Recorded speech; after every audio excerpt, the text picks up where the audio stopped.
बिस्मिल्लाहिर्रहमानिर्रहीम। अच्छा बेटा, हमारा नेक्स्ट जो सेकंड चैप्टर है वो नेचर ऑफ मैटर है। ये हमने पढ़ना था। ठीक हो गया। अच्छा, इसमें एक हमारा टॉपिक है प्रॉपर्टीज ऑफ सब एटॉमिक पार्टिकल, जो इलेक्ट्रॉन, प्रोटॉन और न्यूट्रॉन है, इनकी प्रॉपर्टीज के हवाले से टॉपिक आ जाता है। तो ये जो प्रॉपर्टीज का टॉपिक है, ये शॉर्ट क्वेश्चन के हवाले से इम्पोर्टेंस आप कह सकते हैं कि इसमें शॉर्ट के आने के चांस हैं कि प्रॉपर्टीज ऑफ इलेक्ट्रॉन बता दें, प्रोटॉन बता दें या न्यूट्रॉन बता दें। अच्छा, अब वो सवाल की नेचर आपको बता देगी कि मैंने उसको कितना एक्सप्लेन करना है। मतलब अगर 5 नंबर का शॉर्ट क्वेश्चन आता है इलेक्ट्रॉन का कि भाई ये इसकी प्रॉपर्टीज को एक्सप्लेन कर दें, तो आप ये जो इसकी प्रॉपर्टीज ठहरी हुई हैं, ये तकरीबन है 8 प्रॉपर्टीज हैं इसकी हैं। प्रोटॉन जो है इसकी कुछ 4 प्रॉपर्टीज हैं दी हुई हैं, और न्यूट्रॉन जो उसकी भी वो 6 प्रॉपर्टीज के करीब उसकी भी दी हुई है। हाँ, तो अगर वो शॉर्ट क्वेश्चन आता है 5 नंबर का, तो हर एक के नीचे एक एक लाइन यानी आप थोड़ी सी मेंशन कर दें कि वो प्रॉपर्टी है क्या।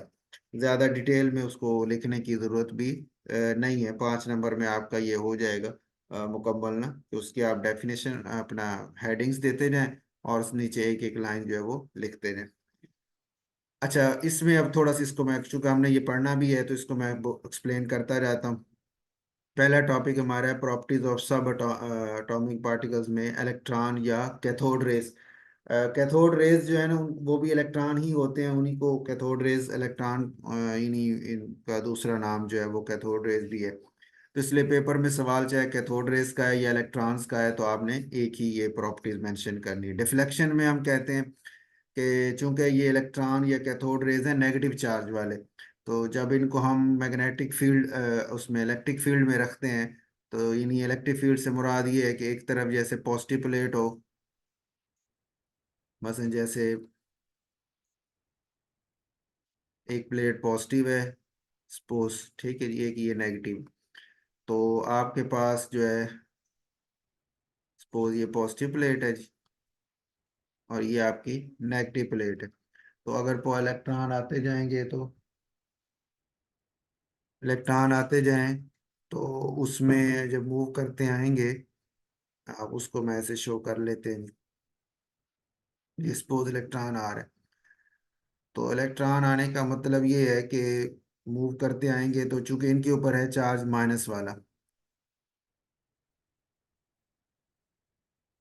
तो माइनस वाला जब इससे पास करेगा तो वो पॉजिटिव की तरफ अट्रैक्शन शो करेगा, तो ये जाते हुए पॉजिटिव प्लेट की तरफ बेंड होता जाएगा। यानी ये ऐसे मूव करता जाएगा, ऐसे फिर,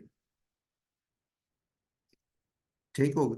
तो यानी पॉजिटिव प्लेट की तरफ ये मूव कर बेंड हो जाएगा। तो हम कह, उसने पहला जो हेडिंग हमारी थी वो थी डिफ्लेक्शन की, कि भाई ये डिफ्लेक्शन जो शो करेगा तो किस तरफ मूव करेगा। तो हमने कहा जी कि अगर आप इसको इलेक्ट्रिक फील्ड में रखेंगे प्लस माइनस के दरमियान, तो ये पॉजिटिव प्लेट की तरफ मूव कर जाएगा। और अगर हम इसको रखते हैं मैग्नेटिक फील्ड के अंदर, मैग्नेटिक फील्ड का आपको पता है एक तरफ एन पोल होता है और एक तरफ एस पोल होता है ना। हाँ, तो जितने भी चार्ज रखने वाले पार्टिकल होते हैं वो मैग्नेटिक फील्ड में डिफ्लेक्शन शो कर रहे होते हैं। जो न्यूट्रल पार्टिकल होता है वो मैग्नेटिक फील्ड में डिफ्लेक्शन शो नहीं करता, वो बिल्कुल सीधा ही गुजर जाता है।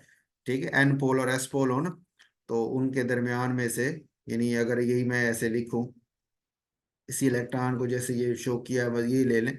अगर एक तरफ ये एन पोल हो मैग्नेटिक फील्ड का, एन पोल, और एक तरफ मैग्नेटिक फील्ड का सपोज एस पोल हो, हाँ, तो वो फिर ये आपका एन पोल और चार्ज पार्टिकल मूव करेगा, तो इन दोनों में से किसी अच्छा, इसमें ये भी या जेहन में रखना है कि जो इलेक्ट्रिक फील्ड होती है ना, उसमें तो ये मैग्नेटिक फील्ड जो आने वाला पार्टिकल उसकी तरफ मूव करता है ना। और जो इलेक्ट्रिक फील्ड में, मैग्नेटिक फील्ड के अंदर ये उसके ना परपेंडिकुलर चलते हैं। मतलब ये कि जैसे ये इलेक्ट्रॉन आ रहे हैं ना, तो ये इधर उधर नहीं बैंड होंगे लेफ्ट राइट, ये या तो इधर आप आपकी तरफ यानी स्क्रीन की तरफ आ रहे होंगे, आपकी तरफ है, या नीचे की तरफ जा रहे होंगे, अंदर की तरफ जा रहे होंगे, या आपकी तरफ आ रहे होंगे। ठीक है, ये इनकी मूवमेंट बन रही होती है परपेंडिकुलर। ये मैग्नेटिक फील्ड की लाइनें इस वक्त हैं एन पोल से एस पोल की तरफ ना, इस तरह ये लेफ्ट से राइट जा रही। तो जो ये डिफ्लेक्शन होगी वो इसके 90 एंगल पे ना, या आपकी तरफ है या अंदर की तरफ होती है। तो ये इसमें ये थोड़ा फर्क होता है। अच्छा, उसके बाद शेडो में आप लिखेंगे कि चूंकि कैथोड रेज जो हैं वो, ये इलेक्ट्रॉन जो हैं वो जो मोटे ऑब्जेक्ट्स हैं उनमें से पास नहीं हो सकते, तो इसलिए उनका शेडो भी बना देते हैं। एनर्जी भी इनके पास है, मोमेंट, क्योंकि स्पीड से चल रहे होते हैं तो इनके पास एनर्जी और मोमेंटम भी है। रास्ते में आने वाली कोई हल्की फुल्की चीज होगी तो उसको ये हिला भी देंगे, घुमा, जैसे इसने कहा एक पैडल हो तो छोटा व्हील हो तो उसको वो घुमा देते हैं। एक्सरे प्रोडक्शन है कि एक्सरेज जो है वो पैदा करते हैं ये जो कैथोड रे, जब एनोड पे, एनोड जो है पॉजिटिव प्लेट जो होती है उसके ऊपर मेटल को रख दें तो वहां जाके जब ये टकराती हैं कैथोड रेज, तो वहां पे एक्सरेज प्रोड्यूस करते हैं। फ्लोरिसेंस, ये इसको मैंने डिटेल में नहीं डिस्कस किया क्योंकि आपके इसमें सिलेबस में है नहीं, इसलिए ज़्यादा डिटेल में जाने की ज़रूरत नहीं हमें। बस आप सिर्फ इतना एक जुमला लिख लें काफ़ी। फ्लोरिसेंस है, फ्लोरेसेंस कहते हैं ना चमक को। तो यानी ये जो इलेक्ट्रॉन कैथोड रे जब रास्ते में आने वाली वो जो, याद उसने बात की है बॉल्स ऑफ द ट्यूब, यानी कैथोड रेस की जो ट्यूब थी ना, उस ट्यूब में से जब ये जा रहे होते हैं तो उस ट्यूब की दीवारों से जब ये टकराते हैं तो वहां पे चमक पैदा करते हैं, फ्लोरिसेंस पैदा करते हैं। इस तरह ionizing and penetrating power, ionize होता है आयन बनाना, यानी ये इलेक्ट्रॉन है माइनस चार्ज वाले हैं, ये किसी से स्पीशीज से और एटम से टकराएंगे तो उसको आयनाइज कर सकते हैं, ये उसका इलेक्ट्रॉन लेके निकल जाएंगे, उसको भी प्लस आयन में कन्वर्ट कर देते हैं। जैसे मास स्पेक्ट्रोमेट्री में एक टेक्निक होती है ना, उसमें ऐसे ही होता है। अच्छा, और दूसरे नंबर पे पेनिट्रेशन पावर है, पेनिट्रेट होता है किसी चीज में से गुजर जाना। तो ये जो पतली है, जैसे ये metal foil, thin metal foil हो एल्यूमिनियम गोल्ड की, तो उसके अंदर से ये गुजर जाते हैं। रिड्यूसिंग इफेक्ट, रिड्यूसिंग रिडक्शन से निकला हुआ है। अब आपको पता है ये जो कैथोड रे है ये इलेक्ट्रॉन है, तो इलेक्ट्रॉन जब किसी चीज को गेन होते हैं, तो आपने पढ़ा हुआ मैट इंटर में या उस पे पहले मैट्रिक में भी कि जो गेन ऑफ इलेक्ट्रॉन है वो रिडक्शन कहलाती है। तो रिड्यूसिंग इफेक्ट का मतलब ये है कि ये रिडक्शन क्रिएट करेंगे, जब गेन हो जाएंगे तो रिड्यूस कर देंगे। और लास्ट में है जी इलेक्ट्रॉन है, कि ये जो कैथोड रेज आपकी हैं ये असल में इलेक्ट्रॉन ही हैं, कि इनकी E/m वैल्यू, ई से मुराद चार्ज है, एम से मुराद मास है। चार्ज टू मास रेशो आप देखें तो कैथोड रेज या इलेक्ट्रॉन्स की वो राउंड अबाउट ही हैं, और उसकी वैल्यू भी ये वाली बन रही होती है। ये तो वैसे लिख दी वैल्यू, इस पे MCQ होने के चांस नहीं है। बाकी ये प्रॉपर्टीज आप देख लें। इसी तरह प्रॉपर्टीज ऑफ प्रोटॉन्स हैं, इसमें आपके आ जाता है डिफ्लेक्शन। अब वो प्रोटॉन पॉजिटिव चार्ज वाला, इलेक्ट्रॉन नेगेटिव था, प्रोटॉन पॉजिटिव चार्ज वाला था। अब डिफ्लेक्शन की बात आई तो अब आप कहेंगे सर जैसे वो नेगेटिव था और पॉजिटिव प्लेट की तरफ मुड़ गया था, तो ये पॉजिटिव है और नेगेटिव प्लेट की तरफ मुड़ जाएगा। और चूंकि चार्ज पार्टिकल, इसलिए मैग्नेटिक फील्ड के अंदर भी मूव करते हुए अपना रास्ता बदल लेगा, डिफ्लेक्शन शो करेगा। फ्लोरिसेंस, ये भी चमक पैदा करता है जब टकराता है, जैसे जिंक सल्फाइड ट्यूब की वाल से टकराया या जिंक सल्फाइड की प्लेट से टकराया। डायरेक्शन ऑफ मोशन, कहते हैं ये मूवमेंट इनकी जो है वो स्ट्रेट लाइन में होती है कैथोड से। ये जब वो उस डिस्चार्ज ट्यूब जो है उसके अंदर जो पैदा हो रही होती है, तो ये एनोड से कैथोड की तरफ, यानी पॉजिटिव प्लेट से नेगेटिव प्लेट की तरफ, क्योंकि इनके ऊपर पॉजिटिव चार्ज इसलिए ये नेगेटिव प्लेट की तरफ मूव करते जाते हैं। चार्ज टू मास रेशो, यानी ई से मुराद चार्ज है, एम से मुराद मास है, तो चार्ज यानी उस जो प्रोटॉन है, पॉजिटिव प्रोटॉन है, पॉजिटिव रे है, उसका जो चार्ज है डिवाइडेड बाय उसकी जो मास है, इसको डिवाइड करके जो आंसर आता है उसको हम बोलते हैं चार्ज टू मास रेशो। तो कह रहा है वो इलेक्ट्रॉन के लिए जो पॉजिटिव रेज हैं इनकी जो है वो छोटी होगी इलेक्ट्रॉन से। उसकी वजह क्या है कि पॉजिटिव रेज की मास ज्यादा होती है, एम की वैल्यू बड़ी है, तो नीचे वाली क्वांटिटी बड़ी हो तो जब डिवाइड करते हैं तो आंसर आपका छोटा निकलता है। तो इसलिए जो पॉजिटिव रेज हैं इनकी इलेक्ट्रॉन से E/m वैल्यू छोटी है। और पॉजिटिव रेज जितनी भी हैं उनमें हाइड्रोजन चूंकि मास में सबसे छोटा है, तो इसलिए इसकी E/m वैल्यू सबसे बड़ी है मैक्सिमम, क्योंकि इसकी मास जो है वो सबसे छोटी है, तो E/m डिवाइड होके इसका आंसर सबसे बड़ा निकलेगा। इसके अलावा उसने प्रोटॉन और इलेक्ट्रॉन को कंपेयर किया है कि प्रोटॉन की मास चूंकि इलेक्ट्रॉन से 1836 टाइम्स ज्यादा होती है, इसलिए इसकी जो आपकी है E/m वैल्यू वो इतने टाइम ही छोटी हो जाती है। तीसरा हमारे पास है जी न्यूट्रॉन, न्यूट्रल पार्टिकल है, उसकी एक प्रॉपर्टी है डिके होने वाली की, कि न्यूट्रॉन अगर डिके हो, टूटे, तो वो इलेक्ट्रॉन प्रोटॉन बनाता है। ये पी से मुराद प्रोटॉन है, ई से मुराद इलेक्ट्रॉन है, और एन से मुराद न्यूट्रिनो एनर्जी का पार्टिकल बोला जाता है। तो यानी एक न्यूट्रॉन जब टूटता है तो प्रोटॉन, इलेक्ट्रॉन और न्यूट्रिनो में बदल जाता है। आयोनाइजिंग और पेनिट्रेटिंग पावर है, आयोनाइज होने की सलाहियत है या पेनिट्रेट करने की सलाहियत है। तो ये आयोनाइजिंग में उसने लिखा है ये आयोनाइज नहीं कर सकते ना, गैसेस वगैरह के जिन सामने एटम हो तो उनको ये आयोनाइज नहीं कर सकते। और दूसरे नंबर पे पेनिट्रेटिंग पावर भी इनकी जो है वो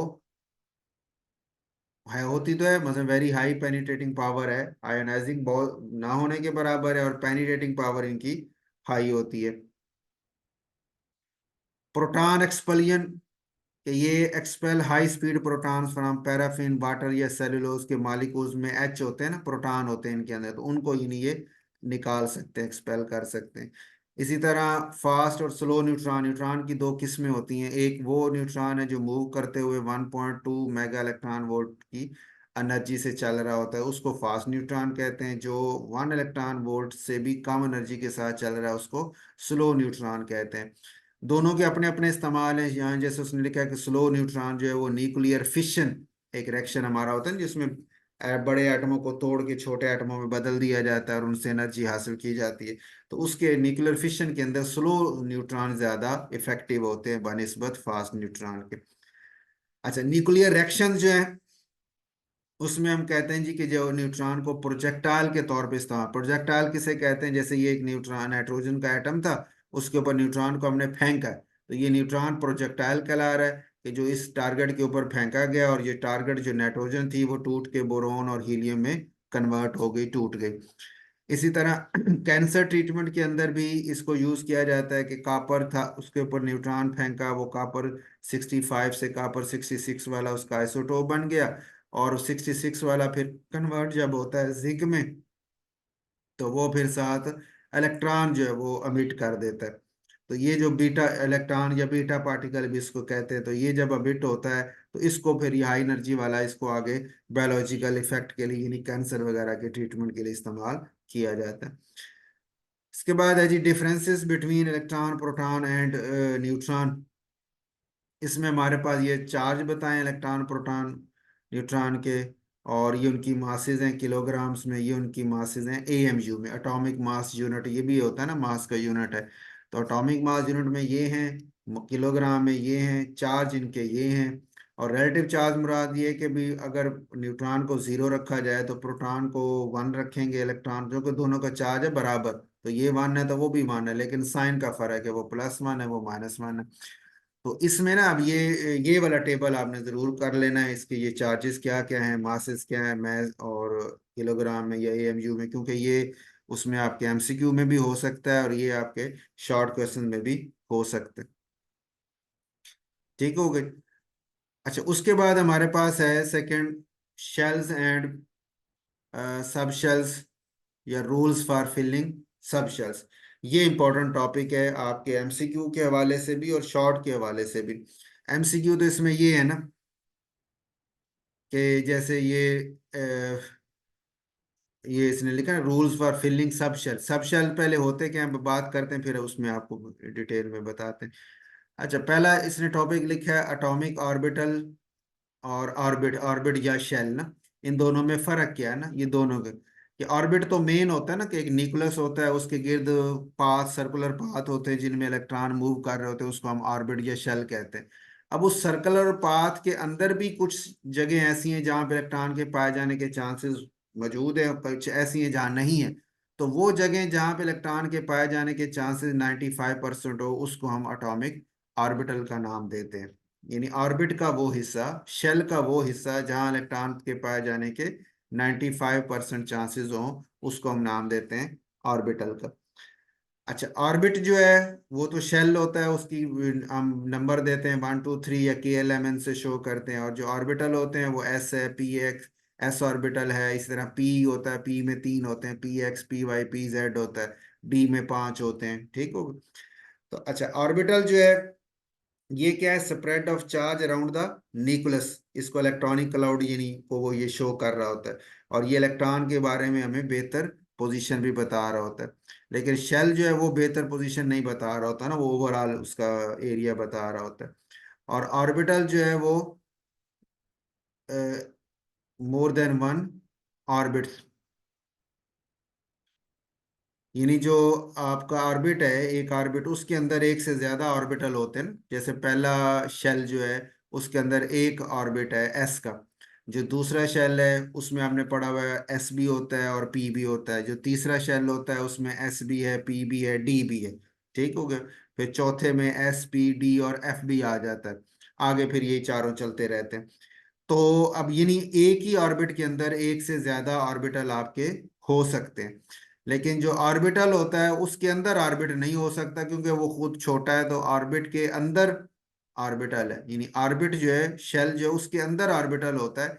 इसलिए उसने लिखा है कि ऑर्बिटल जो है वो उसके पास एक से ज्यादा शेल नहीं हो सकते, मतलब वो एक ही ऑर्बिटल जो होगा किसी एक शेल में पड़ा हुआ होगा। ठीक हो गई। ये इसने शेप्स भी ड्रा कर दी हैं। अब चूंकि आपके सिलेबस में सिर्फ नाम ही लिखे हैं, उसको आगे क्लियर तो नहीं किया कि भी कितनी डिटेल तक उसको टॉपिक होना चाहिए। तो बहरहाल आप उसमें देख लें शेप्स को, अगर इसकी प्रैक्टिस आपने पहले इंटर में भी की हुई है तो इसको जरा रिवाइज कर लीजिए। अगर आ गए सवाल तो ठीक है, वरना चांस तो नहीं लगते। Rules for filling subshell, ये इसके ऊपर ये ना आपका एमसीक्यू है या इसके ऊपर आपका शॉर्ट क्वेश्चन है ना, ये इंपॉर्टेंट टॉपिक है इसके अंदर ना, आपके शॉर्ट के हवाले से भी और एमसीक्यू के हवाले से भी। कि एक हमारे पास रूल होता है एफ बा प्रिंसिपल। अब्बा कहता है कि जब आप इलेक्ट्रॉन फिल करने जा रहे हैं मुख्तलिफ शेल्स के अंदर, तो फिर आप फिलिंग में पहले फिल करेंगे लो एनर्जी वाले को, यानी उनका इंक्रीजिंग ऑर्डर ऑफ एनर्जी के में वो फिल होते हैं। जिसकी एनर्जी कम होगी, जैसे 1s की कम है, ये पहले फिल होगा। फिर दूसरे शेल का एस फिल होगा, फिर दूसरे शेल का पी फिल होगा, एंड सो ऑन। अब ये एनर्जी ऑर्डर हमें कहाँ से पता चल सकता है? ये n+l जो वैल्यूज हैं वहां से हम आइडिया ले सकते हैं इसका, कि किसकी एनर्जी कम है और किसकी ज्यादा है। वो क्या होता है वो ये इसने बताया जी यहाँ पे कि एन, हमने यहाँ तो हमारा टॉपिक नहीं था क्वांटम नंबर वाला ना, तो वह एक क्वांटम नंबर होते हैं, उसमें चार होते हैं मुख्तलिफ ना क्वांटम नंबर। उसमें से ये दो इसमें आते हैं। एन से मुराद है प्रिंसिपल क्वांटम नंबर और एल से मुराद है एजीमुथल क्वांटम नंबर। ठीक हो गया। अब इसमें आपने जो पॉइंट याद रखने वाला है ना वो ये है कि जो प्रिंसिपल क्वांटम नंबर है एन, ये है नंबर ऑफ शेल बताता है। नंबर ऑफ शेल कौन सा है जी, पहला, दूसरा, तीसरा। जैसे ये 2s से मुराद ये जो शुरू में 2 लगा है, या शुरू में 6 लगा है, या इसके शुरू में 2 लगा है, या इसके शुरू में 7 लगा है, ये एन है, ये नंबर ऑफ शेल बता रहे हैं। ठीक हो गया।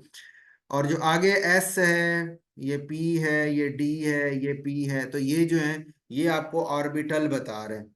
ठीक हो गया। ऑर्बिटल यानी सब शेल बता रहे हैं, एस है, पी है, डी है या एफ है। अच्छा, उसमें अब क्या है कि जो एल एजीमुथल क्वांटम नंबर है ना, इसकी वैल्यूज हैं। अब ऐसे तरतीब ज़हन में रख लेना, एस, पी, डी और एफ है ना। एस है, फिर पी है, फिर डी है, और फिर एंड पे चौथा क्या है, एफ है। तो एस के लिए एल की वैल्यू 0 है, पी के लिए 1 है, डी के लिए 2 है और एफ के लिए 3 है। ठीक होगा। ये यहाँ वैसे मेंशन करना मैं वो रह गया। हाँ, तो उसमें ना एल की वैल्यूज यानी जो बनती हैं, अगर मैं इधर मेंशन करूं तो आप ये समझें कि एन है ना आपके पास, सॉरी एस, एस ऑर्बिटल है, ठीक है, पी है, डी है और एफ है, चार है। ठीक है, तो एस के हिसाब से देखें तो एस की लिए एल की वैल्यू 0 है। ठीक है, पी के लिए 1 है, डी के लिए 2 है, एफ के लिए 3 है। ठीक है, ये एल की वैल्यू।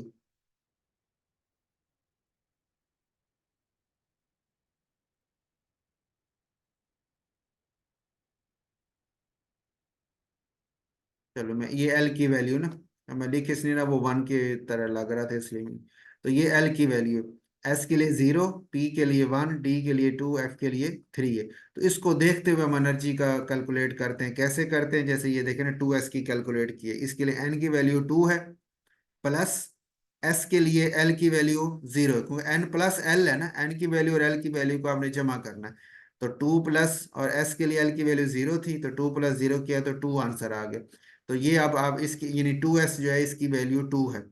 और 2p को देखें तो इसकी n की वैल्यू तो 2 है, और p के लिए l की वैल्यू 1 होती है, प्लस करेंगे तो 3 आ गया।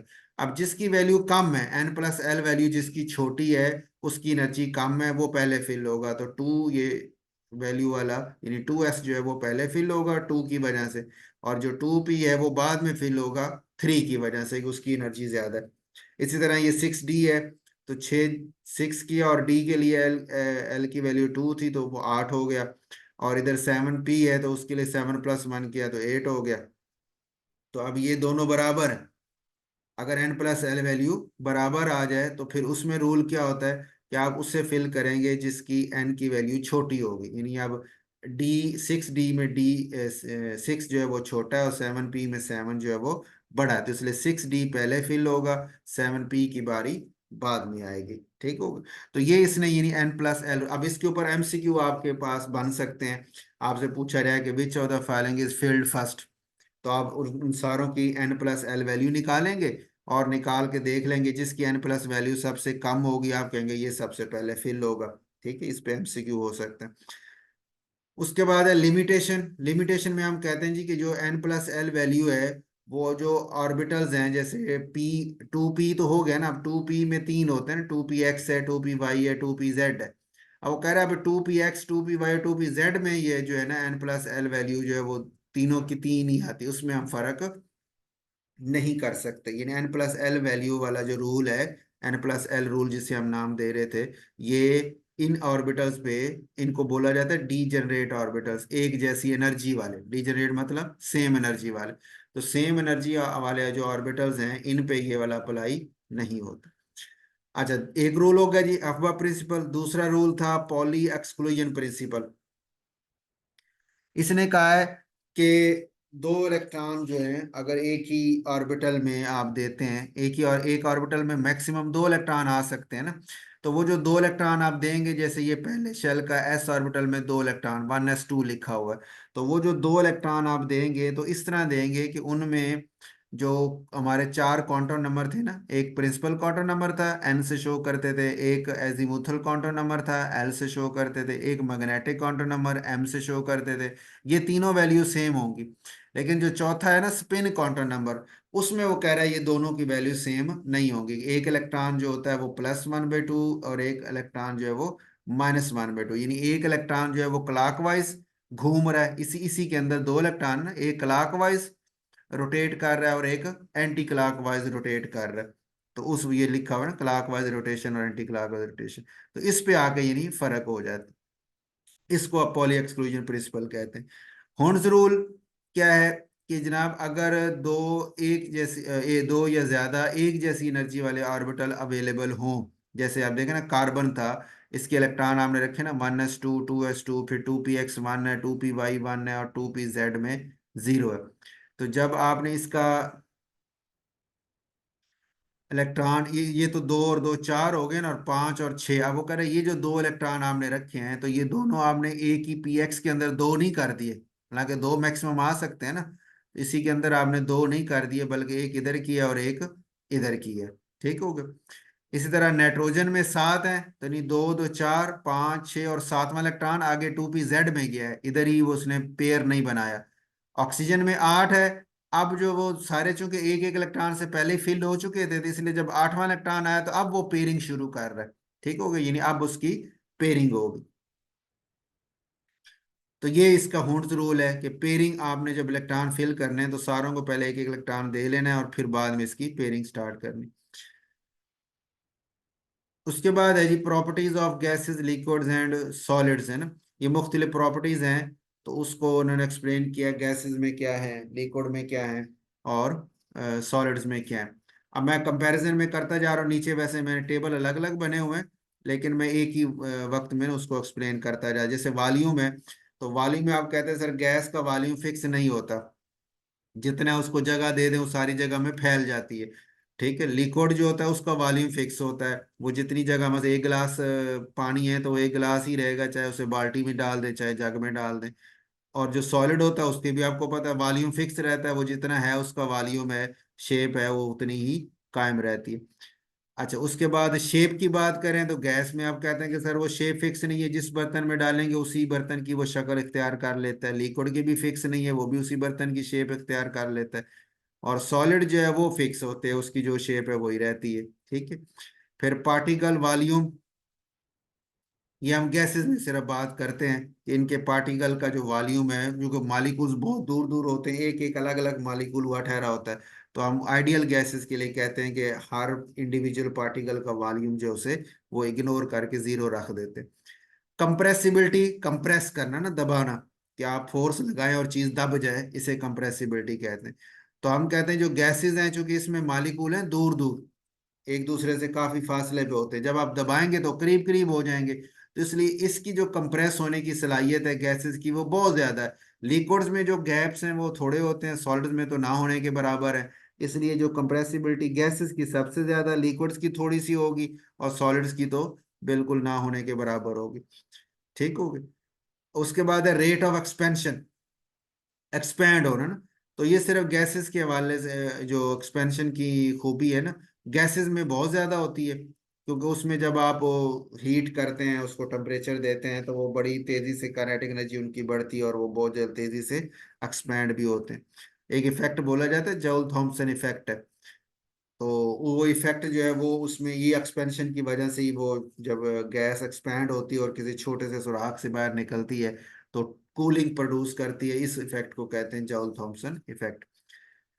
प्रेशर क्या होता है, जब गैस के मालिक्यूल्स आके दीवारों से टकराते हैं, तो इस टकराने की वजह से वो प्रेशर लगा रहे होते हैं। इंटरमालिक्यूलर फोर्सेस हम कहते हैं जी कि गैस के मालिक्यूल्स में बहुत कम होती हैं, ना होने के बराबर है। लिक्विड्स में उससे ज्यादा है, सॉलिड्स में सबसे ज्यादा है। इंटरमालिक्यूलर स्पेसिस, वो चूंकि गैसेस में अब फोर्सेस कम है, तो वो दूर दूर बहुत ज्यादा है, तो स्पेसिस ज्यादा होंगी। लिक्विड में स्पेसिस उससे यानी हो जाएंगी कम, और सॉलिड्स में ना होने के बराबर हो जाएंगी। और मूवमेंट की बात करेंगे तो आप कहेंगे सर जो गैस और लिक्विड के मॉलिक्यूल्स हैं, ये दोनों अपनी जगह से मूव कर सकते हैं, रैंडमली मूवशन ना, मतलब सीधी मूव करें, टेढ़े मेढ़े मूव कर सकते हैं। तो लेकिन गैस के जो मॉलिक्यूल्स हैं उनकी एनर्जी ज्यादा होगी, जो लिक्विड्स हैं या आपके जो लिक्विड के मॉलिक्यूल्स हैं उनकी एनर्जी इस मूवमेंट की कम होगी। लेकिन जो सॉलिड्स हैं वो तो अपनी जगह पे ही रह सकते हैं ना, वो तो हिल ही नहीं सकते, तो उनके पास जो मोशन होगी वो सिर्फ वाइब्रेटरी मोशन होगी, कि अपनी जगह पे ही थोड़ा बहुत आप हीट करें, टेम्परेचर करें, तो वहीं पे बैठ थोड़ा बहुत वो मूव, हिल ले, वाइब्रेट कर ले, बस इतनी वाइब्रेशन मोशन हो सकती। डेंसिटी में हम कहते हैं कि जो इनकी गैसेस की डेंसिटी जो है वो, चूंकि स्पेसिस बहुत ज्यादा है, वॉल्यूम इनका ज्यादा है, इसलिए इनकी डेंसिटी कम हो जाती है। तो गैसेस की डेंसिटी सबसे कम है, उससे ज्यादा फिर लिक्विड्स हैं, और उससे ज्यादा फिर सॉलिड की डेंसिटी होती है। रेट ऑफ डिफिजन या एफियन, डिफिजन हम कहते हैं, या एफियन एक जगह से दूसरी जगह मूव करके जाना। तो आप कहेंगे सर गैसेस में चूंकि फोर्सेस हैं सबसे कम, वीक है, तो उसमें मालिक्यूल एक जगह से दूसरी जगह बड़ी तेजी से मूव कर रहे होते हैं, तो उसमें रेट ऑफ डिफिजन या एफियन हाई होता है। ठीक हो गया गैसेस उसमें। लेकिन जो ये आपके हैं लिक्विड है, उसमें मालिक्यूल्स मूव उसमें भी कर लेते हैं, लेकिन वो जरा स्लो होते हैं, इन उनमें रेट ऑफ डिफिजन फिजन उससे भी कम है। और सॉलिड्स में तो आपको पता है कि अपनी जगह से वो मालिक्यूल हिलते ही नहीं है, तो इसलिए हम कहते हैं उनमें रेट ऑफ डिफिजन ना होने के बराबर या नहीं पाया जाता। ठीक हो गए। ये सारी फोर्स बाकियों के भी वही जो मैंने ऊपर डिस्कस कर दिए, वही इन्होंने दोबारा तकरीबन डिस्कस किए हैं। तो आप इसको पढ़ेंगे हो जाएगा। इसके बाद हमारे पास है काइनेटिक मॉलिक्यूलर थ्योरी। अच्छा, काइनेटिक मॉलिक्यूलर थ्योरी में आप ये टॉपिक आपका मौजूद है, और इसके ना पास्टुलेट्स हैं, 8 पास्टुलेट्स, ये आप इंपॉर्टेंट समझें शॉर्ट के हवाले से। या लॉन्ग क्वेश्चन, 7 नंबर आपका 10 नंबर का लॉन्ग क्वेश्चन है, उसमें भी वो दे सकता है। या शॉर्ट क्वेश्चन में आपसे क्या है कि कोई से 5 पास्टुलेट्स लिख दे 5 नंबर के शॉर्ट में। हाँ, तो ये शॉर्ट इसके ना, ये ऊपर थोड़ी सी हिस्ट्री लिखी हुई है, वो आप देख लें अगर उसको करना चाहें, नहीं तो उसको कोई इशू नहीं है।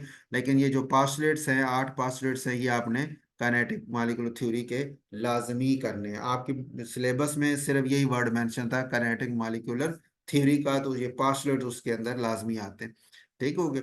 पास्टुलेट्स इसके हैं क्या, एक उसने कहा जी कि गैसेस छोटे छोटे मॉलिक्यूल से, पार्टिकल से मिलके बनी है, जिनको मॉलिक्यूल कहते हैं। दूसरा हम कहते हैं जो रैंडम मोशन शो कर रहे होते हैं, यानी गैस के मॉलिक्यूल जो है वो एक ही जगह पे मूव नहीं करते, बल्कि टेढ़े मेढ़े मूव करते रहते हैं, रैंडम यानी उनकी मूवमेंट होती है, और एक दूसरे से टकराते भी रहते हैं। प्रेशर की बात अभी हमने की कि ये जब गैस सिलेंडर की दीवारों वगैरह से टकराते हैं, तो ये प्रेशर अप्लाई करते हैं, और ये जो प्रेशर लगाते हैं ये due to elastic collision of the gas molecules है, यानी गैस मॉलिक्यूल्स की इलास्टिक कोलिजन की वजह से ये होता है। इलास्टिक वर्ड एक है ना फिजिक्स में, तो आप इसका वास्ता आपका पड़ेगा इसमें। इलास्टिक कोलिजन और इन इलास्टिक कोलिजन ना, दो टाइप्स की कोलिजन्स होती हैं। तो इसमें हमारे पास दो होते हैं ना, एक है law of conservation of momentum है, और एक law of conservation of energy है। अगर ये दोनों फॉलो हो रहे हो, ओबे हो रहे हो, यानी टकराने से पहले जो लॉ थी, एनर्जी थी या मोमेंटम था, दोनों बॉडीज का जो टकराने वाली हैं, और टकराने के बाद भी दोनों का सेम ही हो, तो उसको हम इलास्टिक कोलिजन कहते हैं। और इन इलास्टिक होती है कि भी एनर्जी तो सेम होती है लेकिन मोमेंटम में फर्क आ जाता है। तो उसमें भी नहीं, वो फिर थोड़ा सा चेंज हो जाए, दोनों में से एक चेंज हो जाता है इन इलास्टिक ना कोलिजन के अंदर। तो ये इलास्टिक कोलिजन का मतलब यही है कि यहाँ पे जो है ना वो दोनों सेम कांस्टेंट ही रह रहे हैं, एनर्जी भी कांस्टेंट रह रही है और मोमेंटम भी कांस्टेंट रह रहा है। ठीक हो गया। बल्कि उसमें मोमेंटम जो है ना, इन इलास्टिक कोलिजन में लाव का जो मोमेंटम होगा वो मेरे ख्याल से कांस्टेंट रहेगा। और जो एनर्जी है वो उसमें जो है ना वो सेम नहीं रहती, क्योंकि एनर्जी लॉस टकराने के बाद कुछ साउंड की शक्ल में, कोई हीट की शक्ल में इधर उधर एनर्जी लूज होगी, जिसकी वजह से अब वो दोनों की एनर्जी बराबर नहीं रही। अच्छा, इंटरमालिकुलर डिस्टेंसेस, यानी गैस के मालिक्यूल्स में बहुत ज्यादा डिस्टेंस होती है, स्पेस होती है, फोर्सेस इनके हम कहते हैं ना होने के बराबर है, जीरो है। और एक टर्म बोली जाती है एक्चुअल वॉल्यूम, यानी गैस के मालिक्यूल्स को अगर आप एक जितना उन्होंने जगह घेरी हुई है, मतलब एक पूरे कमरे में वो फैले हुए हैं, अगर इन सारों को आप साथ साथ जोड़ के बिल्कुल साथ साथ लगा के इकट्ठा करें, तो इनका जो वॉल्यूम बनेगा वो इतना कम होगा। अगर आप वो पूरे जो सिलेंडर है जिसमें वो फैले हुए थे कमरे में, उसके मुकाबले में देखेंगे, तो आप कहेंगे सर ये तो कोई वॉल्यूम ही नहीं है, ये तो नेग्लिजिबल है। मतलब पूरा कमरे का वॉल्यूम अगर पूरा 1000 cm³ है मिसाल के तौर पर, एक सिलेंडर का वॉल्यूम 1000 cm³ है, और गैस के मालिक इकट्ठा कर लें तो वो बनता है मिसाल के तौर पर 1 cm³ के अंदर सारे इकट्ठे हो गए, या आधे cm³ के अंदर इकट्ठे हो गए, तो आप कहेंगे सर 1000 के मुकाबले में से एक या आधे की तो कोई वैल्यू नहीं है। इफेक्ट ऑफ ग्रेविटी, गैस के मालिक्यूल्स हम कहते हैं चूंकि ये अलग अलग इंडिपेंडेंट घूम रहे होते हैं, और एक मालिक्यूल की मास इतनी छोटी है, साइज इतना छोटा है कि ग्रेविटी का असर नहीं हो पाता। काइनेटिक एनर्जी, गैस के मालिक्यूल्स के पास मूव करते हैं, काइनेटिक एनर्जी होती है, और ये उनके टेम्परेचर के डायरेक्टली प्रोपोर्शनल है। जब टेम्परेचर बढ़ाते जाएंगे तो काइनेटिक एनर्जी भी बढ़ जाएगी। तो ये मेन पोस्टुलेट आपका है जी, kinetic molecular theory of, theory के 8 पोस्टुलेट, ये मेन टॉपिक आपका। इसे शॉर्ट और लॉन्ग में आप इंपॉर्टेंट समझे, ये जरूर करें। बाकी ये जो काइनेटिक गैस इक्वेशन एक उसके साथ एक था, मैंने लिख दिया है इस तरह, जो मीन स्केयर वेलोसिटी का वर्ड है, रूट मीन स्केयर वेलोसिटी है, ये उसमें आपके सिलेबस में मेंशन नहीं थे लेकिन इससे रिलेटेड थे, तो मैंने थोड़ा सा उसको लिख दिया है। आप इसको देख लीजिएगा, वैसे ना भी करें तो कोई नहीं, बस मेन आप अपना जो आपका टॉपिक है उसी के रखें तो बेहतर है। ये वैसे आपने इंटर में पढ़ी तो ही है, तो आपकी रिवीजन एक किस्म की हो जाएगी अगर कोई इससे रिलेटेड हुआ सवाल, वरना चांस नहीं है कि आएगा। उसके बाद हमारे पास है सोल्यूशन है, सस्पेंशन है, और कोलाइड्स है। अब आपके टॉपिक उसने मेंशन किया था तीनों का, ये होते क्या है, मतलब यही होगा, डिफाइन होगा, एग्जांपल होगी, या कोई टाइप्स हैं तो टाइप्स आ जाएंगी। अब इसमें मैंने फिर ये सोल्यूशन में दो टाइप्स होती हैं, होमोजीनियस सोल्यूशन और हेट्रोजीनियस सोल्यूशन ना। होमोजीनियस हम कहते हैं कि जिसमें वो जैसे नमक को पानी में हल करें तो आप फर्क नहीं कर सकते कहाँ नमक है और कहाँ पानी है, यानी हर जगह हर उसका पूरा वॉल्यूम जो वो एक जैसा बन जाता है, इसको होमोजीनियस कहते हैं। हेट्रोजीनियस होता है कि वो आपको जो है ना कुछ जगह कुछ है, किसी जगह कुछ है, मिसाल जैसे कि जेली, जेली ले ले पानी में हल कर लें, मिक्स कर लें, तो वो हल तो नहीं होती, मिक्स करेंगे आप, शेक करेंगे तो कहीं आपको नजर आएगी यहाँ जेली है और यहाँ जेली नहीं है। तो इस तरह का जो सोल्यूशन है वो फिर हेट्रोजीनियस सोल्यूशन कहलाता है। उसके बाद हमारे पास है सल्यूट है, सॉल्वेंट है। जो दो सोल्यूशन बनता है ना दो चीजों को मिलाने से, तो जो चीज थोड़ी अमाउंट में उसे सल्यूट कहते हैं, जो ज्यादा उसे सॉल्वेंट कहते हैं। अगर सल्यूट जो थोड़ी अमाउंट में वो बहुत ही ज्यादा है, और जो ज्यादा अमाउंट वाली वो बहुत ही ज्यादा अमाउंट में है, तो फिर डाइल्यूट सोल्यूशन है।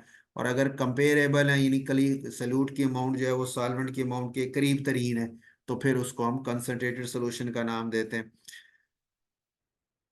अच्छा, ये तो इसकी टाइप्स है। ये सॉल्युबिलिटी वाला पॉइंट एडिशनल है, ये आप करना चाहें तो कर दें, नहीं तो इसको आप स्किप कर सकते हैं, ये उसमें वैसे आता नहीं है। ठीक हो गया।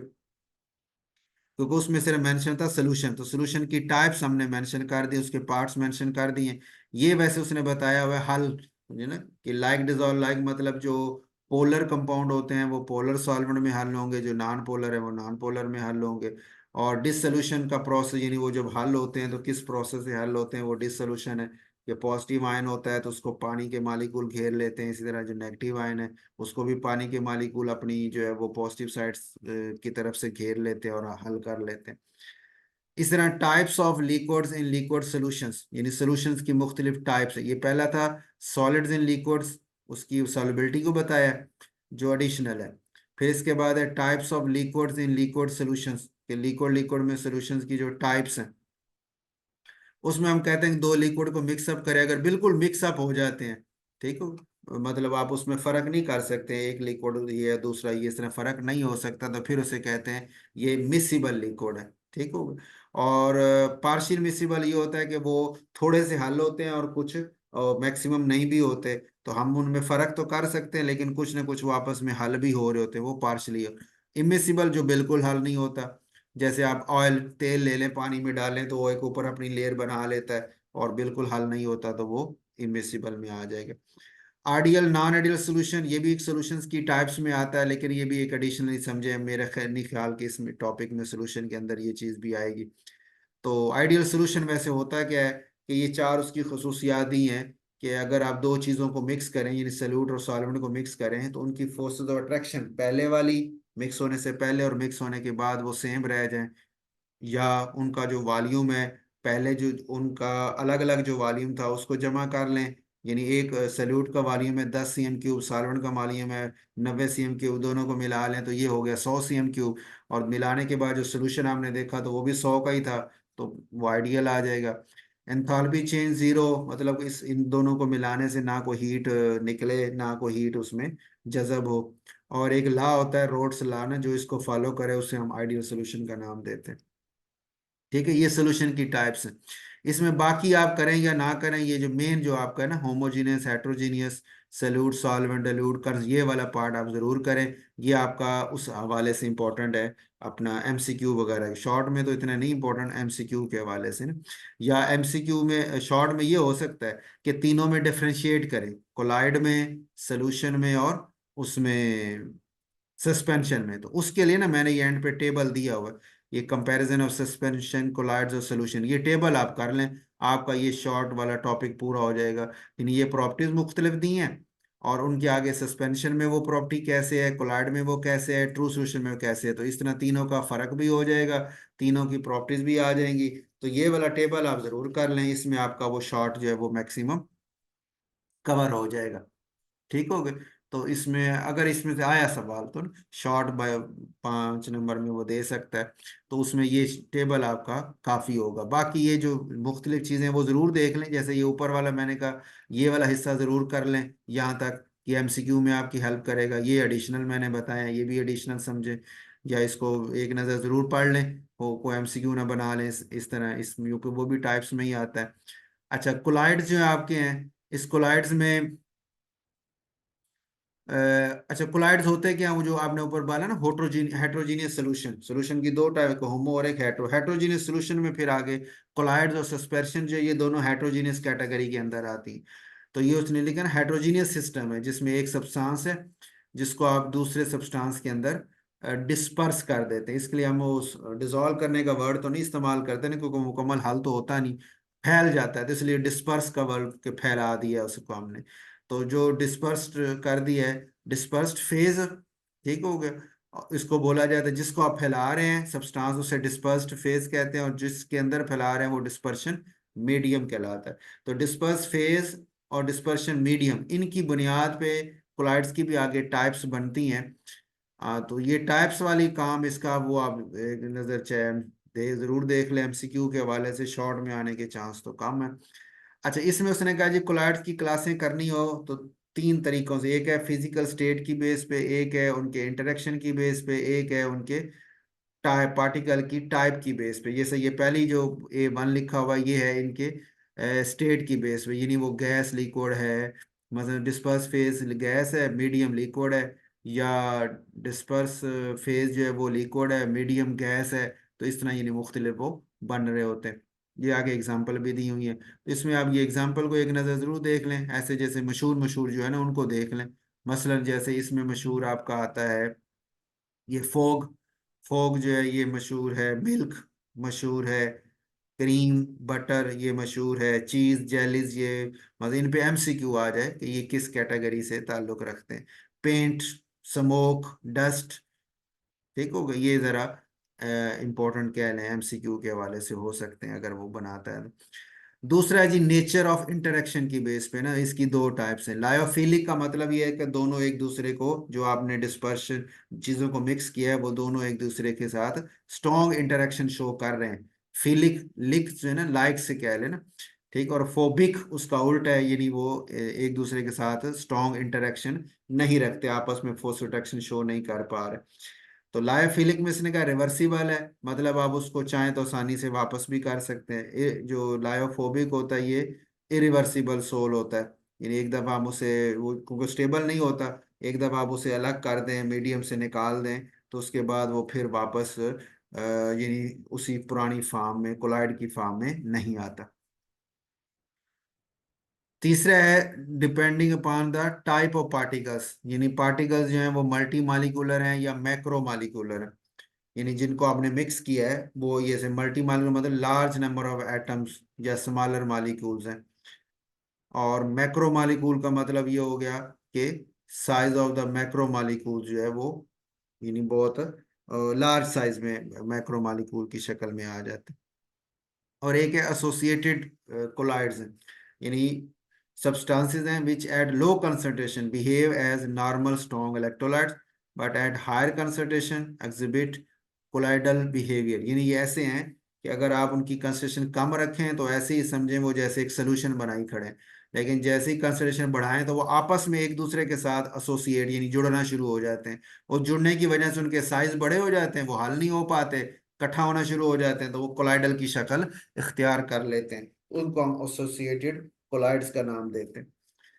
तो ये कुछ इनकी टाइप्स हैं। बस इसमें ना ये एमसीक्यू, ये जो एडिशनल मैंने आपको बताया, ये एमसीक्यू के शॉर्ट आपका सिर्फ इस टॉपिक में सिर्फ यही है, कंपैरिजन इनका ना। तो अगर इनकी डिफाइन क्या है, डेफिनेशन क्या है, इनके अंदर डिफरेंस का क्या है, तो आप ये वाला टेबल बस याद कर लें, 5 नंबर में ये आपका काफी, असल आपका सवाल सिर्फ यही है शॉर्ट क्वेश्चन।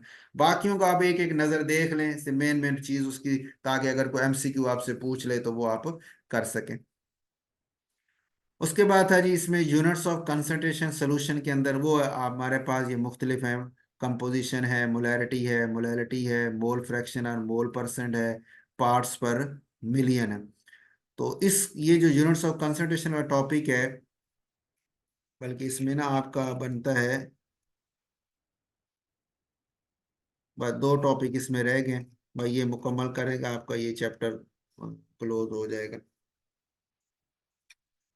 अच्छा, यूनिट्स ऑफ कंसंट्रेशन जो है हमारे पास,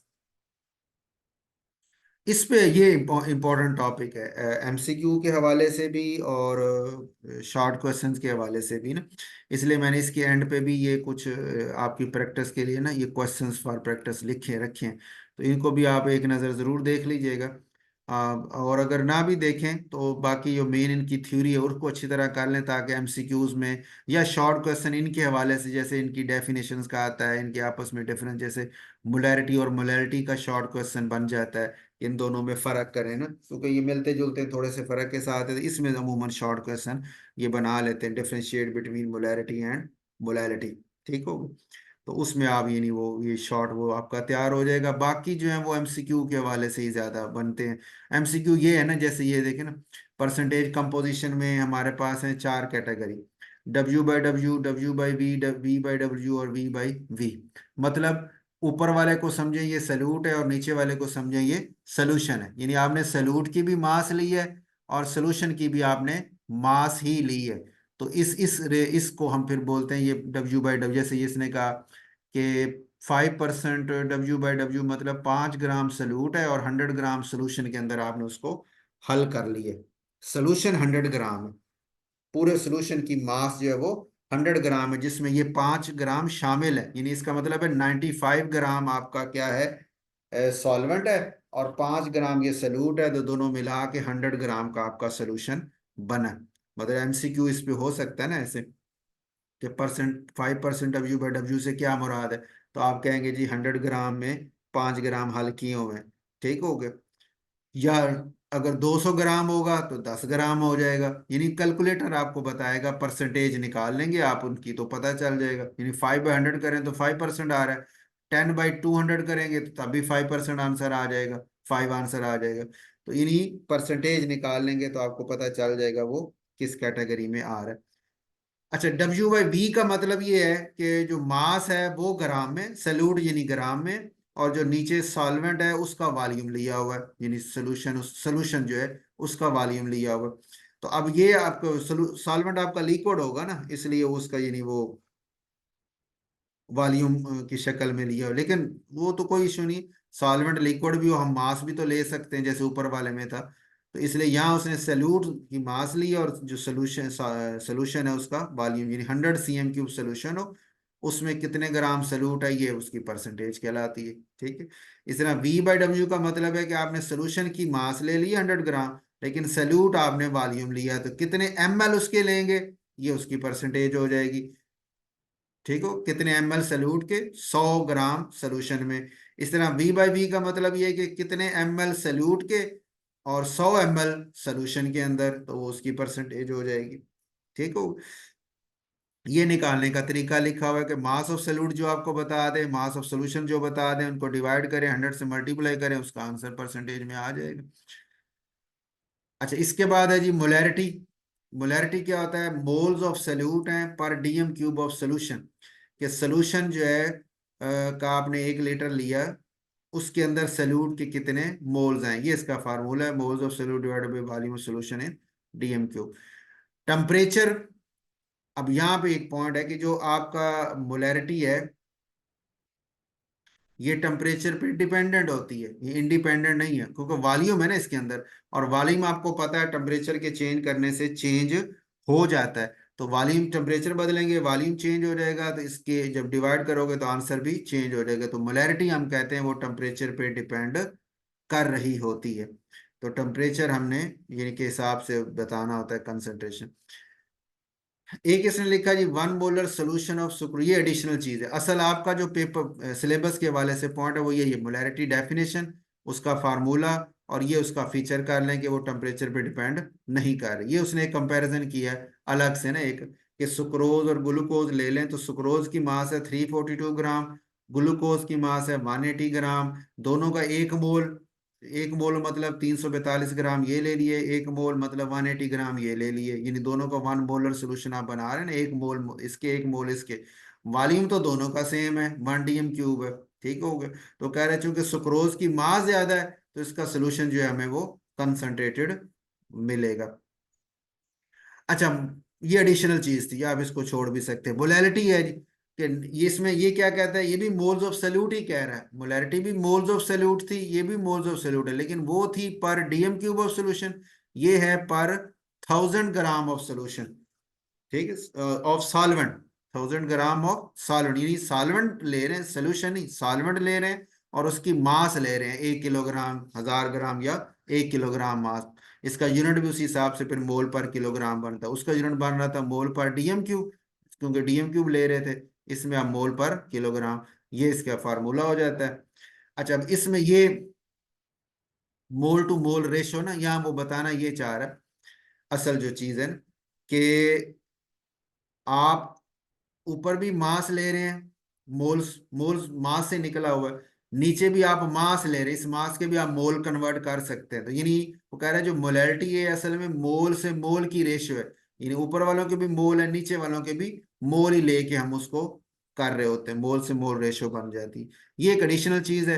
इफेक्ट ऑफ टेम्परेचर ये आप जरूर करें कि चूंकि इसमें मास है, ऊपर भी मोल हैं, वो टेम्परेचर के बदलने से नहीं बदलते, मास भी टेम्परेचर के बदलने से नहीं बदलती, तो इसमें ये जुमला आपके पास आ जाता है कि जो जो मोलैलिटी है ये टेम्परेचर के इंडिपेंडेंट है, ये टेम्परेचर पे डिपेंड नहीं कर रही होती।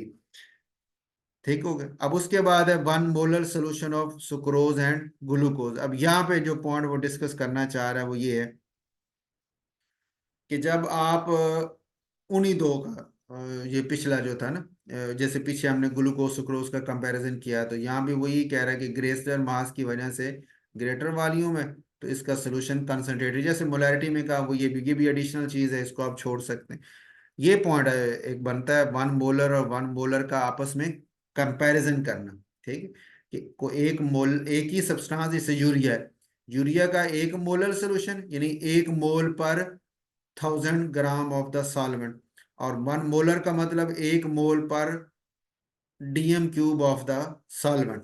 ठीक हो, तो कह रहा है दोनों के आप ले, एक ही यानी सब्सटेंस का एक मोलर सोल्यूशन उठा लें, एक मोलर एक उठा लें, एक मोलर उठा लें। ठीक है, तो आप देखेंगे चूंकि ये इसकी मास आपने ली हुई है मोलर के अंदर 1000 ग्राम है, जब 1000 ग्राम को हम वॉल्यूम में कन्वर्ट करते हैं तो इसका वॉल्यूम जो है वो एक डीएम क्यूब से ज्यादा बन जाता है। मास है ना, तो डेंसिटी से करके इसको रिलेट करके, तो जब हम वॉल्यूम निकालते हैं इसका, तो ये मास को डेंसिटी से डिवाइड करेंगे ना तो वॉल्यूम निकल आता है।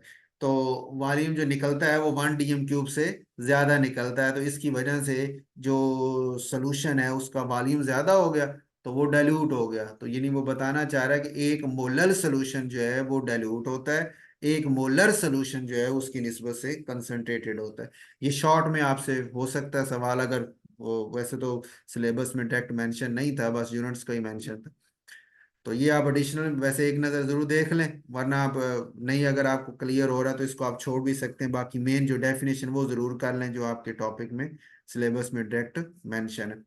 Mole fraction and mole percent.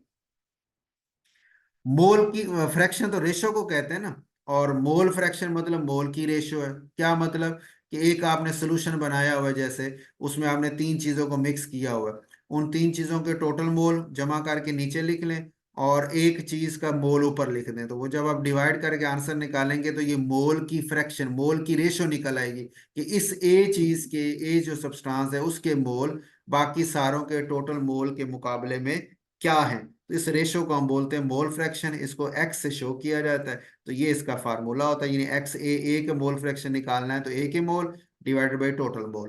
ठीक हो गई। अच्छा, इसमें ये एमसीक्यू के हवाले से हो सकती है बात कि आप जितने जैसे ये ए बी सी तीन सब्सटेंस थे, तीनों के मोल फ्रैक्शन निकालें, और इन तीनों को अगर आप जमा करें, एक्स ए एक्स बी एक्स सी तीनों को जमा करें, तो आपका आंसर जो है वो एक के बराबर आएगा। यानी ये आपने एमसीक्यू के तौर पे हो सकता है कि sum of all the mole fractions in a mixture is equal to 1। और मोल फ्रैक्शन को अगर आप मल्टीप्लाई 100 से मल्टीप्लाई कर देंगे तो उसकी परसेंटेज निकल आएगी, उसको मोल परसेंट का नाम दिया जाता है। ठीक हो गया। तो यानी ये जो यूनिट्स हैं इनकी डेफिनेशन और इनके फार्मूले, ये आपका मेन यानी टॉपिक है। बाकी जो चीजें मैंने बताई हैं साथ एडिशनल हैं, वो आप एमसीक्यू के हवाले से करना चाहे तो जरूर देख लें। पार्ट्स पर मिलियन है, ये भी डेफिनेशन इसकी है जी, जैसे नाम से, या मिलियन कहते हैं ना 10 लाख को, एक मिलियन में 10 लाख, यानी 1 मिलियन आपके पास एक सॉल्वेंट है, उसके आप हिस्से कर दें, या एक सोल्यूशन बना पड़ा है, उस सोल्यूशन के आप 1 मिलियन हिस्से कर दें, 10 लाख उसके हिस्से कर दें, तो देखें अब आपका जो सल्यूट उसके अंदर आपने डाला था वो कितने हिस्सों पे आ रहा है। ठीक हो, यानी वो वेट से भी आ सकता है, वॉल्यूम से भी आ सकता है, तो कितने हिस्सों पे आ रहा है वो उसके हिस्से कहलाते हैं पार्ट्स पर मिलियन। ये अमूमन इस्तेमाल होता है उन सॉल्यूशंस के लिए जो वेरी वेरी लो कंसंट्रेशन जिनकी होती है, यानी जिनमें सल्यूट की अमाउंट बहुत ज़्यादा कम होती है। अगर मैं उसको बाकी यूनिट इस्तेमाल करूं तो वो तो डेसिमल में 0.000 ऐसे करके आंसर आएंगे, या 10 की पावर -32 इस तरह करके आंसर आएंगे। हाँ, तो उसके लिए फिर उन्होंने ये यूनिट निकाला हुआ है कि इसमें बताना आसान हो जाता है। फार्मूला इसका ये, अगर इन पेपर में आपको कोई क्वेश्चन ऐसे या एमसीक्यू दे दे, सॉल्यूट की मास बता दे या वॉल्यूम बता दे, और सॉल्यूशन की मास या सॉल्यूशन का वॉल्यूम बता दे, और कहे कि इसके कितने पार्ट्स पर मिलियन है, तो आप डिवाइड करेंगे और 10 की पावर 6 से मल्टीप्लाई करेंगे तो आपका पार्ट्स पर मिलियन आंसर निकल आता है। ठीक हो गई। उसके बाद है जी properties of amorphous and crystalline solids, ये इस चैप्टर में लास्ट टॉपिक आपका बनता है। इसमें आपका मेन जो टॉपिक है ना वो यही है, इनकी ये एक टेबल मैंने बना दी है बस, ये असल तो ये टॉपिक है आपका पेपर के, आपके सिलेबस को देखे ना तो उसमें ये मेन है कि क्रिस्टलाइन सॉलिड अमorphous सॉलिड होते क्या हैं, ये प्रॉपर्टीज लिखनी है उनकी, आगे उनके वो एक्सप्लेन कर दी है कि उनमें फर्क क्या है। तो इनको मैं जरा एक्सप्लेन कर देता हूँ। ज्योमेट्री से मुराद होता है ना अरेंजमेंट, कि जो क्रिस्टलाइन सॉलिड्स हैं वो ऐसे हैं कि उनके अंदर सारे जो भी पार्टिकल मौजूद हैं वो एक अरेंज हैं, खास शक्ल बना रहे हैं, ज्योमेट्री बना रहे हैं, खास शेप बना रहे हैं। अमरफस के अंदर जो है वो अरेंजमेंट नहीं होती, ठीक हो गए, वो लमसम ऐसे मतलब टेढ़े मेढ़े उसमें पड़े होते हैं। और मेल्टिंग ऑफ सॉलिड्स, इससे मुराद ये है कि अगर आप इसको मेल्ट करते हैं सॉलिड्स को, तो जो क्रिस्टलाइन सॉलिड होता है चूंकि उसमें अरेंजमेंट होती है तो वो एक खास टेम्परेचर पे मेल्ट है ना, melt sharply eight there melting point. जैसे मिसाल के तौर पर NaCl है, एक क्रिस्टलाइन कंपाउंड है, तो NaCl का मेल्टिंग पॉइंट है 801 डिग्री सी। तो यानी 801 डिग्री सी पे जब आप पहुंचेंगे तो ये मेल्ट होना शुरू हो जाएगा और मेल्ट होता रहेगा। टेम्परेचर उसका 801 से बढ़ेगा नहीं जब तक ये सारा मेल्ट नहीं हो जाता। जब सारा मेल्ट हो जाएगा फिर ये 801 से 802 803 बढ़ना शुरू हो जाएगा, ठीक हो। तो यानी 801 पे जाके वो मेल्ट शुरू हुआ और सारा मेल्ट होने के बाद ही उसका टेम्परेचर बढ़ा। और जो अमरफस है इनमें हम कहते हैं कि सर इनका शार्प नहीं होता बल्कि रेंज ऑफ टेम्परेचर है। मतलब जैसे एक प्लास्टिक की बॉडी या प्लास्टिक अमरफस होता है ना, तो प्लास्टिक आप ले लें, उसको आप बर्न करें, मतलब मेल्ट करें, तो वो आप कहेंगे सर ये तो मैंने इसको जलाया या बर्न किया तो ये जनाब शुरू हो गए, फॉर एग्जांपल 40 डिग्री सी पे बर्न शुरू हो गया, तो वो साथ साथ मेल्ट भी होता रहा, ठीक है, बर्न होता रहा, मेल्ट होता रहा। तो 40 डिग्री सी पे मेल्टिंग उसकी स्टार्ट हुई थी, और जाके जब वो सारा मेल्ट हुआ तब मैंने थर्मामीटर से टेम्परेचर देखा तो वो खड़ा था फॉर एग्जांपल 90 डिग्री सी। इसका मतलब है 40 पे वो शुरू हुआ था और 90 पे जाके वो मुकम्मल हुआ। तो ये आप उसने एक रेंज के अंदर मेल्टिंग पूरी की है, इसलिए इसको हम कहते हैं कि इसका रेंज ऑफ टेम्परेचर होता है, खास मेल्टिंग पॉइंट नहीं होता। Directional character of the properties, ये जो क्रिस्टलाइन सॉलिड्स हैं इनके अंदर चूंकि अरेंजमेंट होती है और इनकी कई प्रॉपर्टीज ऐसी हैं जो इनकी अरेंजमेंट्स पे भी डिपेंड कर रही होती हैं। जैसे आपने सुना हुआ है मैट्रिक में भी कि ग्रेफाइट जो है वो इलेक्ट्रिसिटी कंडक्ट करता है, लेकिन उसके अंदर जो अरेंजमेंट्स है ना वो है पैरेलल लाइंस की शक्ल में ना। तो वो जो पैरेलल लाइंस की शक्ल में आए इलेक्ट्रिसिटी कंडक्ट कर देता है, उसके परपेंडिकुलर में नहीं करता। मतलब ये ना कि जैसे ये उसके अंदर ना लेयर्स लगी हुई हैं, उसके अंदर पार्टिकल ऐसे ना अरेंज हुए ठहरे हैं, ठीक, ग्रेफाइट के अंदर। तो अब अगर मैं करता हूँ इस तरह इसके पैरेलल, यानी इलेक्ट्रिसिटी इस साइड से ऐसे कनेक्ट करता हूँ तो ये हो जाती है। लेकिन अगर मैं इलेक्ट्रिसिटी इस तरह इन लाइंस अरेंजमेंट के परपेंडिकुलर में कनेक्ट करना चाह रहा हूँ, ठीक हो, तो वो कहते हैं कि ये वाली आपकी ये नहीं हो, इस साइड से नहीं हो सकती, ठीक है, इस साइड से हो जाती है, ठीक है, इस साइड से ऐसे रेंज हो जाती है लेकिन इस साइड से वो कंडक्ट नहीं करती। उसकी ये प्रॉपर्टी उसके अंदर मौजूद अरेंजमेंट पे डिपेंड कर रही है। तो ये पॉइंट कहना है कि इनकी कई प्रॉपर्टीज ऐसी हैं जो अरेंजमेंट पे डिपेंड करती हैं, लेकिन अमरफस के अंदर ऐसा नहीं होता, उनकी कोई प्रॉपर्टी अरेंजमेंट पे डिपेंड करने वाली नहीं होती।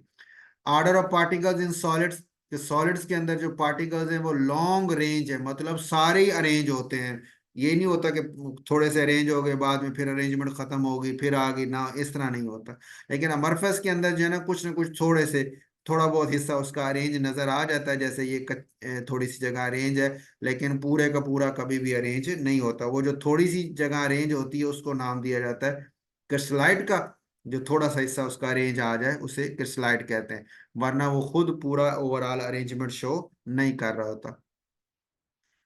नेचर ऑफ सॉलिड्स में हम कहते हैं कि ये जी ट्रू सॉलिड्स हैं, क्रिस्टलाइन सॉलिड ट्रू सॉलिड हैं, और इन अमorphous सॉलिड्स को बोला जाता है सुपर कूल्ड लिक्विड या स्यूडो सॉलिड बोले, क्योंकि उसके अंदर अरेंजमेंट नहीं है ना। तो जैसे लिक्विड्स के अंदर अरेंजमेंट नहीं होती, पार्टिकल्स टेढ़े मेढ़े मूव का ठहरे हुए होते हैं, तो इसलिए इनको बोला जाता है सुपर कूल्ड लिक्विड। यानी एक लिक्विड ही था, उसको ठंडा कर लिया गया, जहां जहां वो थे वहीं वहीं वो जम गए, तो ये असल में तो लिक्विड ही है ठंडा किया हुआ, तो इसलिए उसको फिर सुपर कोल्ड लिक्विड का नाम दे देते हैं कि उसमें अरेंजमेंट नहीं है।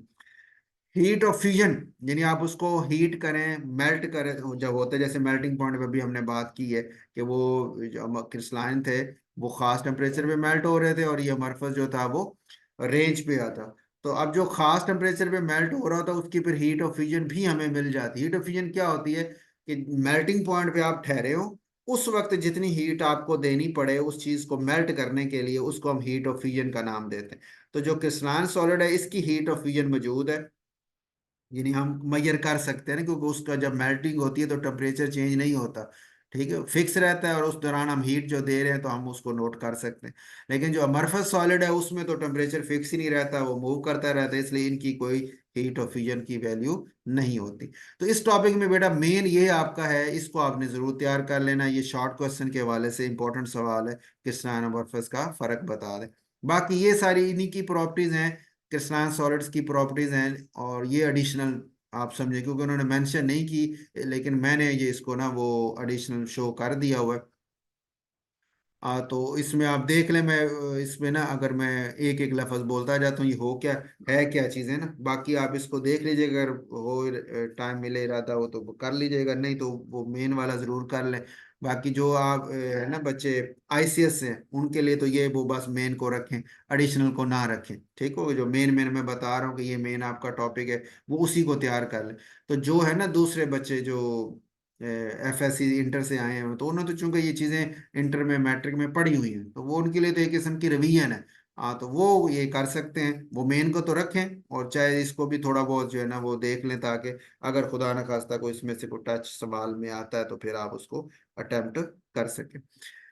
क्लीवेज प्लेन ऑफ क्रिस्टल का मतलब ये है कि क्रिस्टलाइन सॉलिड चूंकि होती हैं, अरेंजमेंट होती है, तो उसको हम तो तोड़ें, ब्रेक डाउन करें तो वो एक खास अरेंजमेंट के तहत ही टूटते हैं, ये नहीं होता टेढ़े मेढ़े जहां से मर्जी टूट जाएं। जैसे ये आपके सामने मैंने अरेंज किया, जब इसको तोड़ेंगे तो ये इसी के दरमियान से टूटेगा, ये लेयर नीचे वाली अलग हो जाएंगी, ऊपर में लेयर अलग हो जाएंगी। ये नहीं होगा कि दरमियान से इस तरह टूटे कि एटमों के दरमियान से भी गुजरता जाए, ऐसा मुमकिन नहीं है।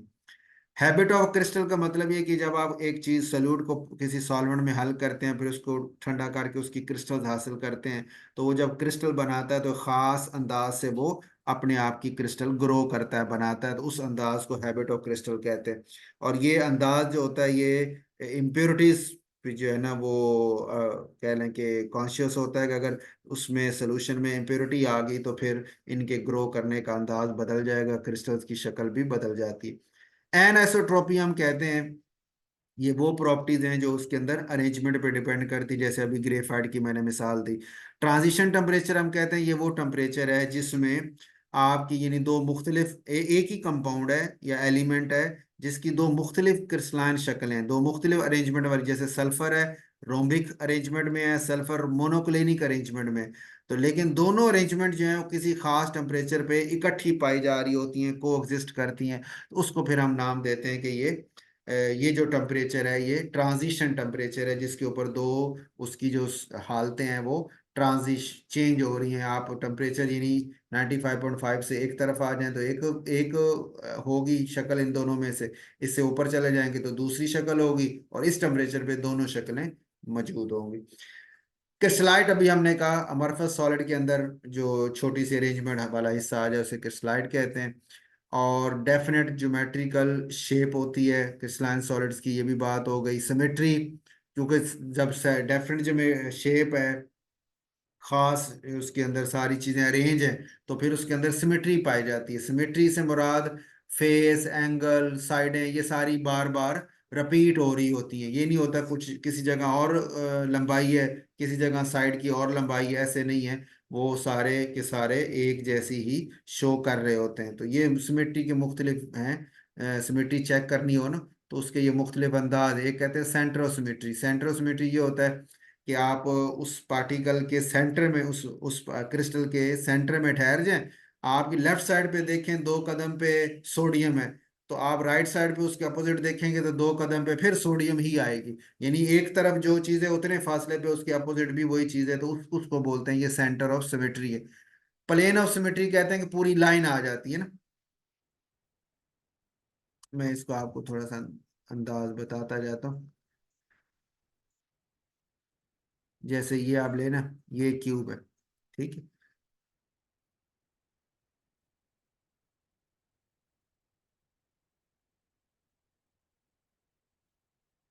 मिसाल के तौर पर ये एक आपके पास क्यूब आ जाता। अब इसको अब मिला लेते हैं इनको, तो ये एक क्यूब हमारे पास बन जाएगा। अच्छा इसमें, ठीक है, ये क्यूब बना। अब एक अगर इसके सेंटर में, यानी ये मैं यहाँ डॉट लगाता हूँ, ये सेंटर, ठीक, ये सेंटर में ठहरा। इस सेंटर से मैं इस कोने की तरफ आता हूँ, तो इस कोने पे मिसाल के तौर पर मुझे मिला है ये वाला एटम, ये एटम मिला है, ठीक है, इस कोने पे। तो इसके अपोजिट साइड पे वो नीचे, अपोजिट साइड पे उतने फासले पे मुझे वही एटम दोबारा मिलता है। ठीक है, तो ये इसको बोलते हैं सेंटर ऑफ सिमेट्री। और प्लेन ऑफ सिमेट्री ये होता है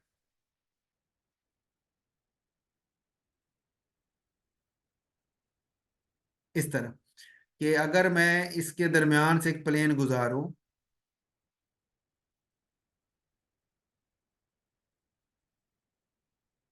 ऐसे,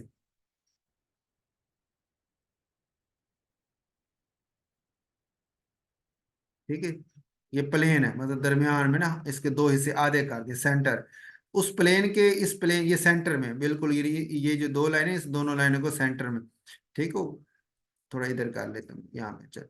अब अच्छा, अब इस इसके इस तरफ जो एटम मौजूद है जितने फासले पे, इसके अपोजिट साइड पे भी वही चीज, वही वाला एटम मौजूद है वैसे, तो इसको प्लेन ऑफ सिमेट्री बोला जाता है, ठीक हो। और उसके बाद क्या था जी, axis of symmetry. Axis of symmetry का मतलब ये होता है कि जैसे ये वाला क्यूब है, इसके ये सेंटर है ना बिल्कुल, ये जो सेंटर, यहां से आप ऐसे एक गुजारें, एक्सिस ना एक ऐसे, इसके गिर्द इसको घुमाएं, तो घूमने के बाद यही वाली शक्ल दोबारा आपके सामने रिपीट हो जाती है, तो उसको बोलते हैं ये एक्सिस ऑफ सिमेट्री है, कि इसके ऊपर घूमने के बाद वही वाला शक्ल उसकी दोबारा वापस हमें नजर आ जाए। ये ट्रांजिशन टेम्परेचर की उसने मुख्तलिफ मिसालें दी हैं, जो ऊपर हमने डेफिनेशन की है। तो वो अब एग्जांपल, वैसे ये आप वो ऊपर एग्जांपल आ तो गई है उसके अंदर ना, तो इसलिए एडिशनल इसको करने की जरूरत नहीं है, हम नाम कभी करें तो छोड़। अच्छा, आइसोमॉर्फिज्म है कि सेम दो डिफरेंट सब्सटेंसेस हैं और शेप उनकी सेम है, जैसे ये NaCl और मैग्नीशियम दो डिफरेंट सब्सटेंसेस हैं, लेकिन शेप उनकी सेम है, क्यूबिक है। पॉलीमॉर्फिज्म क्या है कि कंपाउंड एक है लेकिन उसकी शेप्स एक से ज्यादा होती हैं। और एलोट्रॉपी होता है एक एलिमेंट है और शेप एक से ज्यादा है, तो वो एलोट्रॉपी कहलाती है।